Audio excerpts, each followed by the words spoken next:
Colgate Dental Cream to clean your breath while you clean your teeth and help stop tooth decay. And Luster Cream Shampoo for soft, glamorous, caressable hair bring you Our Miss Brooks, starring Eve Arden.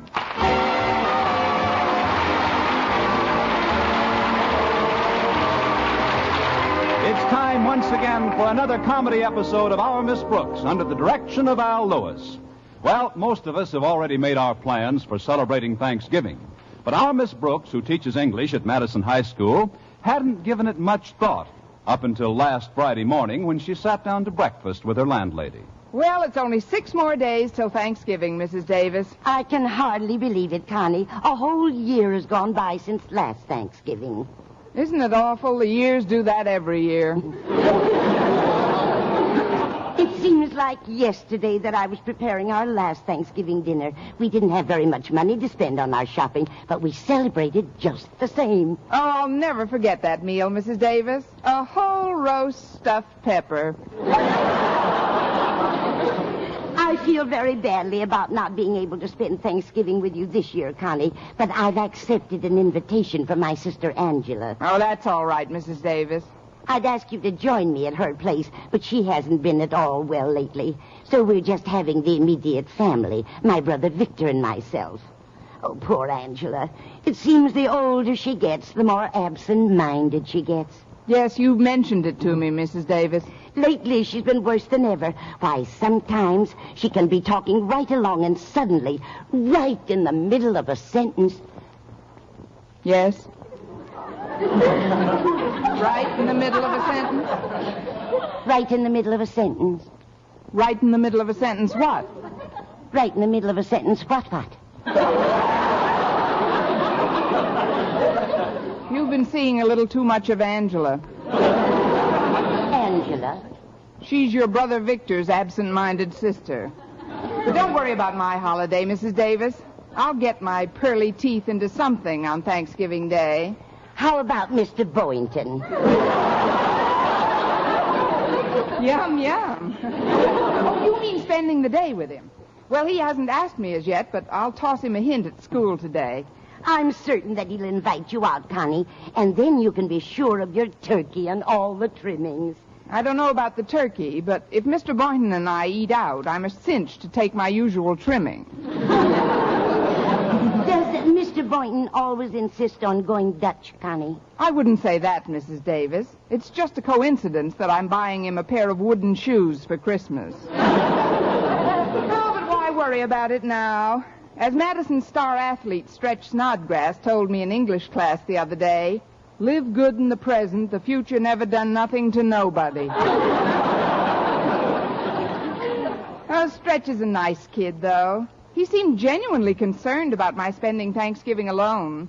He told me he would have asked me to his home, but his folks are going out of town for the weekend with the Dentons. Oh, that must be Walter now. He's driving me down to school. Coming, Walter. I'll clear off the table and get started on the dishes, Connie. Say hello to Walter for me. All right, Mrs. Davis. Come on in, Walter. I step over this threshold with fear and trepidation. What do you mean? I am the editor-in-chief of the Madison Monitor. True? True. Well, I made the mistake of letting Stretch Snodgrass set up some of the type yesterday. And he sneaked an item into the personal column that cannot but be a source of great mortification to someone very near and dear to both our hearts. Who? You. Me? None other. I brought a copy with me. Look at this paragraph, Miss Brooks. Let's see it. To who it may concern. That's Stretch, all right. It says, it is pitiful to be alone on Thanksgiving Day. If there is one way how people should show their real Thanksgivingness, it is by sharing their dinner with some poor, unfortunate fellow human person who is alone. Without mentioning any names. Oh, well, that's a relief. Keep reading. Without mentioning any names, if somebody wants to share his or her meal with this lonely human person, all you have to do is walk up and say, you can have Thanksgiving dinner with me, Miss Brooks. Well, Miss Brooks, isn't that awful? Are you going to punish Stretch? I'm not making any snap judgments, Walter. First, let's see if this ad brings any results.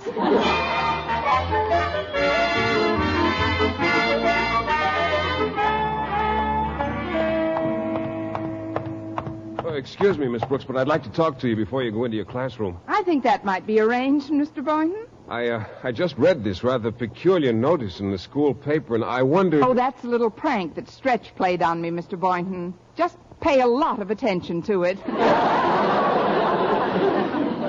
When I read it, Miss Brooks, I made up my mind I'd be the first one to talk to you about it. Really? How nice, Mr. Boynton. Oh, it isn't easy to be alone on Thanksgiving, on a holiday. No, you're so right. Many's the Thanksgiving dinner I've eaten alone. But when I saw that notice in the paper, I said to myself, by George Philip Boynton. I didn't know your name was George Philip Boynton.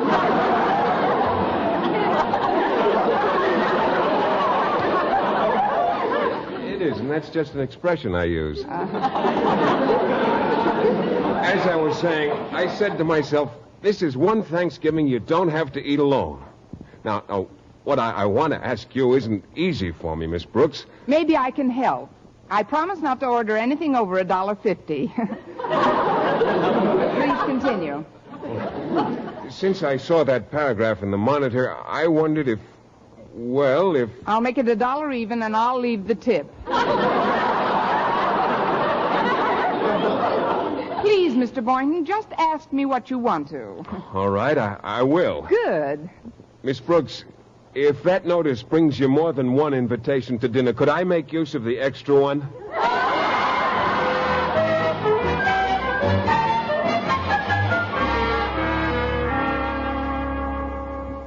You wanted to see me, Mr. Conklin? Yes, Miss Brooks. Sit down, won't you, please? Take this leather chair by my desk. That's it. Are you nice and comfy? Yes, sir. I'm fine, but how are you? Splendid, thanks. This is the time of year when we should all be imbued with the true Thanksgiving spirit. That's why I've summoned you to my office, Miss Brooks, to tell you that in spite of the inconveniences you have wreaked upon me, I harbor no ill will. Well, that's very nice to hear, Mr. Conklin. I have been the source of annoyance to you on occasion, I suppose, but I didn't... I am thankful for everything that's happened to me in the past year. Take the time you dropped that typewriter on my toe. I just give thanks that it didn't land higher and fracture my whole foot. That was careful of me, wasn't it? Then when I think back to the time you stepped on my eyeglasses and crushed them, I give thanks that they weren't on my nose at the time. But my main purpose in calling you here is to inform you that I have read the notice in this morning's Monitor. Oh, that's just a joke, Mr. Conklin. It was written by one of the pupils in my English class. Yes, I could tell from its construction. However, I want you to know, Miss Brooks, that I was quite touched by that item. The more so since I, too, will be all alone this Thanksgiving. But what about your daughter and Mrs. Conklin? They're spending the day with Harriet's grandmother, my wife's dear mother. We asked her to join us for the holiday, but she lives almost 100 miles away, and she thinks she's got high blood pressure or something. So nothing would do but that Harriet and Martha visit her. Bless her crotchety old hide. But why aren't you going along? What? Me make a trip like that with my blood pressure? The doctor has absolutely forbidden it. In any event, when I read that notice, Miss Brooks, a thought occurred to me which might make Thanksgiving more enjoyable for both of us. Both of us? Yes. Since we're both going to be alone, I'd like to ask you... that is, I wonder if you'd... what I have to say isn't easy for me, Miss Brooks. Maybe I can help. I promise not to order anything over $1.50. Loneliness can do more to undermine a person's morale than almost anything. And, well, if you'd... that is, if possible... I'll make it $1 and I'll leave the tip. Oh, please don't misunderstand, Miss Brooks. What I want to ask you is... well, if that notice brings you more than one invitation, could I make use of the extra one? Why should you be an exception? Oh, of course, Mr. Conklin. Now, if you'll excuse me, sir, I've got to get to my classroom. Very well, you may go. Be sure and keep me apprised of all results, Miss Brooks. Yes, sir. I'm sure we'll be pelted with turkey dinners. Spirit of Thanksgiving. Are you comfy, Miss Brooks? Take this chair, Miss Brooks. Of all the... Hi, Miss Brooks. I see that you just came out of Daddy's office. Is he very disgruntled this morning? No, Harriet, he's not gruntling any louder than usual. He does seem a bit put out at having to eat Thanksgiving dinner alone. Oh, but he's not going to. Grandmother's coming down to our place after all. We're going to surprise Daddy. Oh, that should do it. He's so sentimental about holidays. Now he'll be able to do his Thanksgiving carving just like always. It'll be loads of fun. I've already invited Walter Denton over. Good. I can't think of anyone your father would rather carve. I know he's not crazy about Walter, but during the holiday season, Daddy's always a little more mellow. I'm going to do some of the shopping today. Mother gave me $5 for a turkey. That doesn't seem like much, Harriet. How big a turkey are you planning on getting? Oh, just a nice 8-pounder. But will that be enough to go around? Mr. Boynton's a pretty big eater, you know. Mr. Boynton? But he'll be eating with you, won't he? He certainly will. And at what better place could he join me for Thanksgiving dinner than in the warm confines of your cozy dining room? Well, I would like to invite you both, Miss Brooks, but I've only got this $5. That's all Mother said to spend. Tell you what, Harriet, give me the $5 and I'll see that we get a big enough turkey for all of us. Well, if you really want to come, Miss Brooks, I'd certainly like to have you, and I'm sure Mother would, too. But there have been times when you and Daddy... Don't you see, Harriet, if Walter's coming, you'll be doing your daddy a good turn by inviting me. Why, how do you mean, Miss Brooks? With both of us there, we'll be an antidote for each other.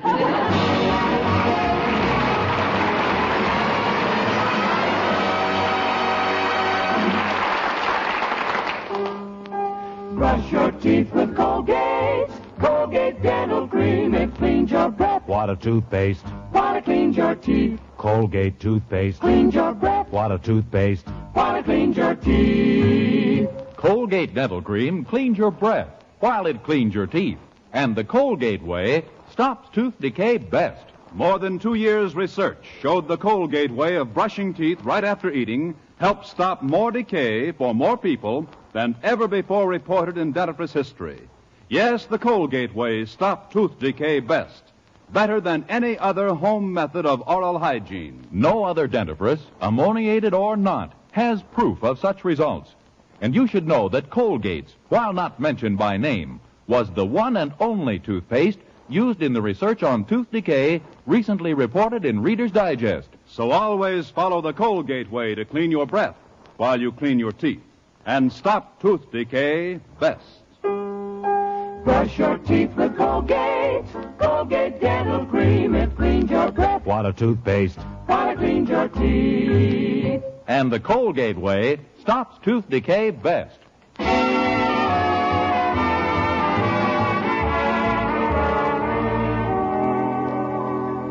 Well, when lunch period arrived, as luck and I would have it, Mr. Boynton brought his tray right to my table in the cafeteria. In spite of the fact that he had a nice lunch before him, he didn't begin eating, but sat with his fork poised and stared into my eyes with a deep and absorbing emotion. It was a terribly romantic moment, as Mr. Boynton leaned across the table and in a voice choked with passion said, Get any extra invites to Thanksgiving dinner? No, and get your fork out of my cottage cheese. Sorry. I was just wondering about that notice in the monitor. Well, you can forget about the notice, Mr. Boynton. I've wangled us both an invitation to join the Conklins for the holiday. Oh, say, that's wonderful. Mrs. Conklin's a fine cook. There's only one catch. We've got exactly $5 with which to buy a turkey that'll feed 6 people. Well, how in the world are we going to do that, Miss Brooks? You and I can chip in another $5 between us. There must be some other way.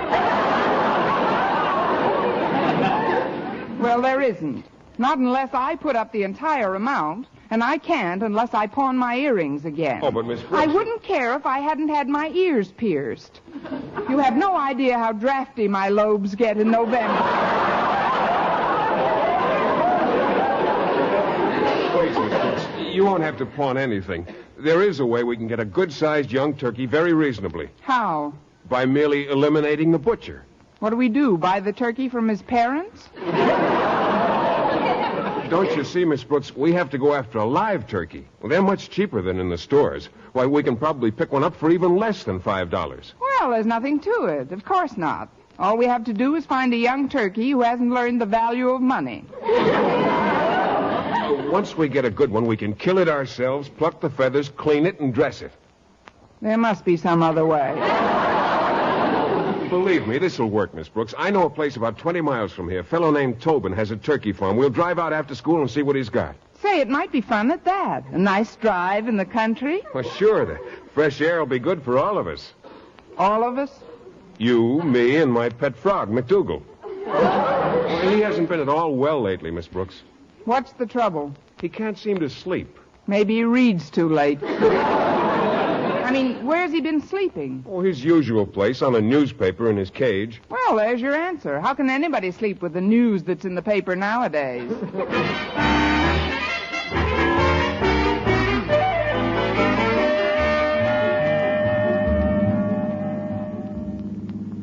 Well, old Tobin certainly gave us a nice gobbler for $5. Yes, he did, but I still can't get too enthusiastic about having to execute it ourselves. Oh, you just feel that way because she's a hen turkey. Tobin seemed quite attached to her, too. What was it he called her again? Bernice. Oh, isn't that cute? She knows her name.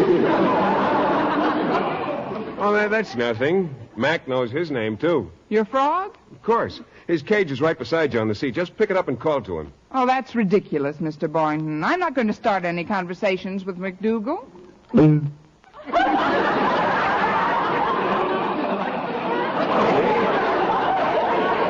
That's it? Well, if you don't mind, I'm putting him in the back with Bernice. There you go, Mac. You can keep each other company back there. Oh, poor Mac. He's been so apathetic from lack of sleep. He probably won't even notice Bernice. From the saying, like father, like frog. But Bernice is very interested in Mac. Oh, isn't that cute? She's got her head right next to his cage.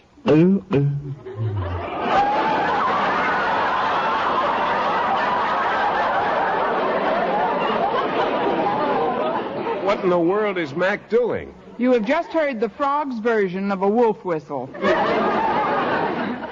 That's one for the book. Mac is definitely smitten by that hen turkey.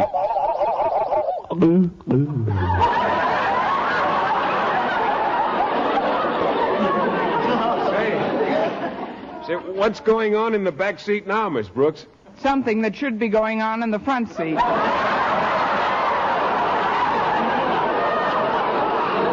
That is, they're getting better acquainted. I wouldn't be a bit surprised if he's asking her out to a dance. That'd be quite a sight. Oh, actually, Bernice is much too tall for Mac. Oh, I don't know. She's a natural for a barn dance.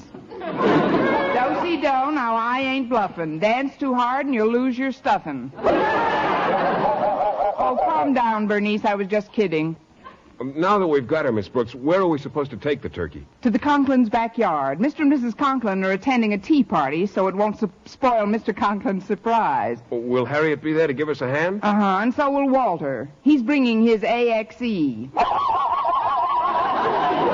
How do you like that? She can spell, too.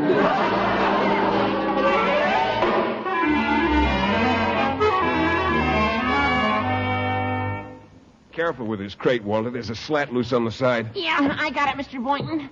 Now let's set it down in the driveway. Oh, what a wonderful turkey. Sorry, Mac. You'll have to wait in the car. Oh, she's a beauty, all right. Absolutely inspiring. Oh, what a perfect combination. The lovely, graceful neck of a turkey and my trusty Boy Scout hatchet. What a charming thought. You've been seeing too many kid shows on television. But if it has to be done, the quicker the better. Right you are, Miss Brooks. Want a blindfold turkey? No, but I do. Look out, she's She's getting away. Grab her wings, Walter. She's heading for the house. Oh, I missed her. Oh, Miss Brooks, do something. Don't look at me. I'm on her side. She's going through the dining room window. Now, what made her do that? Maybe she wants to try on one of the platters for size.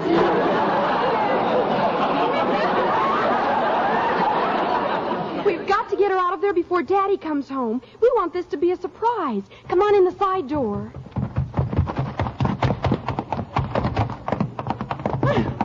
Where could she have gone? She doesn't seem to be in the dining room anymore. Maybe she went into Daddy's study. You look in there, Harriet, and Walter, you try the kitchen. But where are you going to look? I'll take the closet with Mr. Boynton.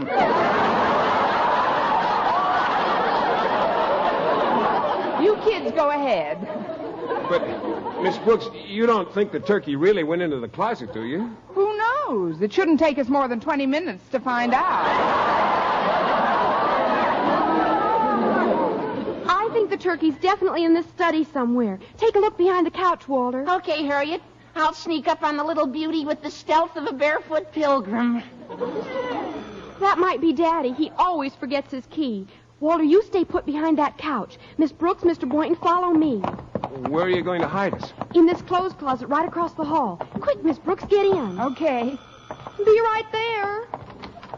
Hello, Daddy. Forgot my key again, Harriet. Where's Mother? She's doing some shopping for tonight. For dinner? Oh, don't mention that word. I ate so much at that confounded tea party that I can hardly breathe. I'm going into my study and lie down on the couch for a while. Oh, but you can't. I mean, well, you know what nightmares you get when you go to sleep after eating. Remember the time you thought there were bats in your bedroom? That was after I saw Lost Weekend. Now, don't fuss around me, child. I can hardly keep my eyes open. But, Daddy, wouldn't the bedroom be more comfortable? I'd never make it up the stairs, Harriet. Just call me in an hour or so, please. Oh, dear. Miss Brooks, Mr. Boynton, come out of the closet. Go away.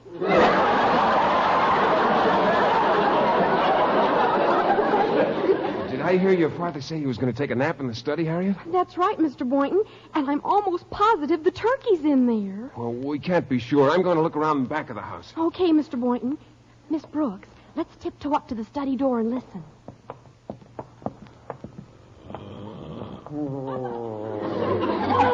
He's asleep already, thank goodness. Well, let's open the door then. Take another peek. Look, Miss Brooks. The turkey just came out of that closet. She's walking toward the couch. Now he's starting to wake up. Daddy's looking at the turkey. Now the turkey's looking at Daddy. I wonder which one will scream first. What's that? Oh, it's a nightmare. Oh, I should never have tried to sleep after all that food. Look, turkey. Nice turkey. I know you're not there. But please go away. You stay here, Harriet. I've got an idea. Mr. Conklin. Hello, Mr. Conklin. What? Miss Brooks, is that you?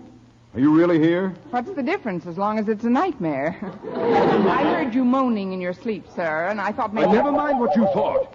Get this turkey out of my study. What turkey?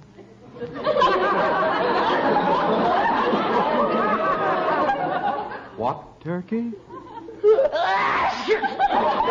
What was that? Maybe your dream turkey has an allergy. The turkey just walked out the door. That sneeze came from behind the couch. It's just me, Mr. Conklin. Me and my trusty hatchet. Oh, God!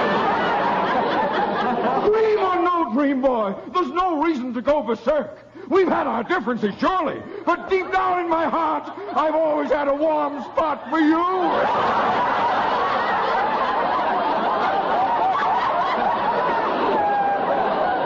Please, Mr. Conklin, don't get hysterical. Why don't you lie down and close your eyes? How can I close my eyes with Walter standing over me with a hatchet? Walter? Walter who? If I don't call my doctor when I wake up, I'll never go to sleep again. Oh, well, I might as well relax. That's the idea, Mr. Conklin. Take a nice, long snooze. Miss Brooks, Bernice just ran out in the backyard and I beg your pardon, Mr. Conklin. I didn't mean to disturb you. Oh, that's all right, Boynton. You'll disappear in a few minutes. Disappear? Mr. Conklin's been dreaming, and let's keep it that way. It's all right, Miss Brooks. The turkey ran right into our garage, and I closed the door. What's going on here? We just wanted to surprise you, sir. May I say, you have? Please don't be angry, Daddy. Miss Brooks saved us a lot of money by getting a live turkey. I only gave her $5. $5? Yes, sir. You see, you're not going to be alone after all. That was the surprise Harriet planned. Not only is your mother-in-law coming down for Thanksgiving, but we're all joining you, too. And now I have a dispatch for you. After the tea, I saw my doctor, and he put me on a strict vegetarian diet. Harriet and her mother are going to spend the holidays with Granny as planned. As for you, Miss Brooks, kindly hand over the $5 my daughter gave you. But we paid that for the turkey. You can have the turkey. All I want is my money. But we can't get a refund now. The used turkey market is shot to pieces. What will Mr. Boynton and I do with an entire turkey? That, Miss Brooks, is your concern. For once, I might add, the joke is on you. Well, I've celebrated some Thanksgivings in my time, but this is the biggest bird I ever received. Eve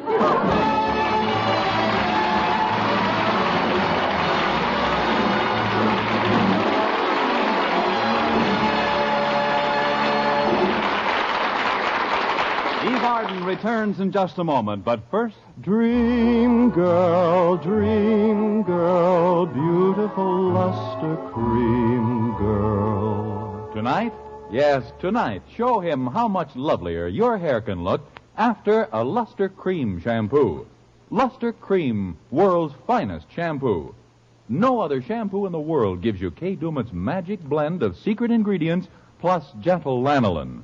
Better than a soap, better than a liquid. Luster Cream is a dainty cream shampoo. Leaves hair 3 ways lovelier. Fragrantly clean, free of loose dandruff, glistening with sheen. Soft, manageable. Even in hardest water, Luster Cream lathers instantly. So gentle, Luster Cream is wonderful even for children's hair. Tonight? Yes, tonight, try Luster Cream shampoo. Dream girl, beautiful luster cream girl. You owe your crowning glory to a luster cream shampoo. And now, once again, here is Eve Arden. 70 little children in one classroom. That's the kind of critical situation your community faces, unless it can recruit new elementary school teachers immediately. Our increased school population also needs urgently more buildings, more textbooks, more supplies than ever. Better schools make better communities. So for improved educational facilities, join and work with your local civic groups and school boards. For further information, write to the National Citizens Commission for the Public Schools, 2 West 45th Street, New York, 19, New York. Good night.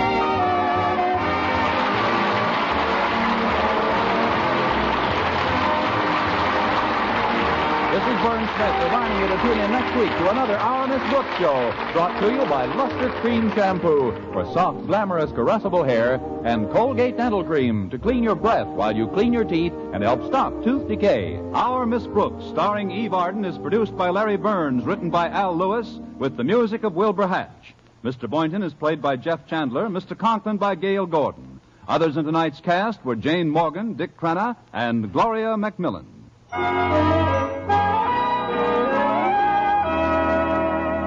Doctors prove Palmolive soap can bring you a lovelier complexion in 14 days. Yes, 36 leading skin specialists proved in tests on 1,285 different women that Palmolive soap facials using nothing but Palmolive brought new complexion beauty to 2 women out of 3.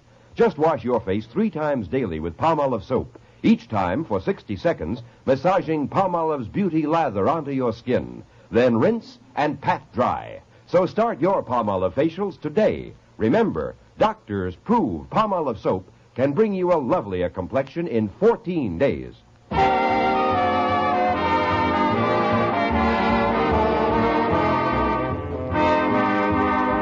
If you like mysteries that are as full of chuckles as chills, be sure to hear Mr. and Mrs. North every Tuesday over this same network. Don't miss the exciting and laughable adventures of these amateur detectives. Hear Mr. and Mrs. North every Tuesday night. And be with us again next week at this same time for another comedy episode of Our Miss Brooks. Bob Lamont speaking. Stay tuned now for Jack Benny. CBS, the Columbia Broadcasting